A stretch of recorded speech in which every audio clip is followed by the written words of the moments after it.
Guys, আমি এই ভিডিওটা করছি কারণ তোমাদের একটা জিনিস অত্যন্ত দরকার দেখানো। ঠিক আছে, আমাকে থেকে কেউ ভয় পেও না, কারণ আমার চোখে কাজলটা ঘেবড়ে গিয়ে মঞ্জুলিকার মতো লাগছে আমাকে, আমি জানি। কিন্তু একটা জিনিস তোমাদের অত্যন্ত দরকার দেখানো, তুমি সেই জিনিসটা এখন দেখাবো। এই যে, বলো মাম্মা, কি বলছিলে তুমি? হ্যালো স্বামী, তুমি কোথায়? এই যে এটা একটা ফোন, মানে এটা একটা টেলিফোন, আর এটা তারটা কাটা, ঠিক আছে? তো এটা নিয়েও খেলে। এই ফোনটা নিয়েও ফোন করে বলছে কাকে একটা ফোন লাগিয়েছো মনে মনে, লাগিয়ে বলছে হ্যালো স্বামী তুমি কোথায়, তাড়াতাড়ি এসো, আই লাভ ইউ। তো এই কথাটা আমি ভিডিও করব বলে ভিডিওটা অন করেছে, আর যেই অন করেছে তখন আর বলছে না। এখন লজ্জা পেয়ে গেছে, মানে ভাবো যে 8 করে 3 বছরের পুচকি মেয়ে হ্যালো স্বামী তুমি কোথায় এটা বলছে।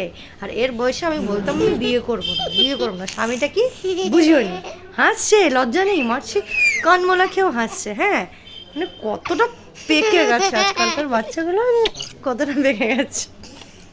কিছু বলবে মাম্মা? বলো বাই, বাই। Good night.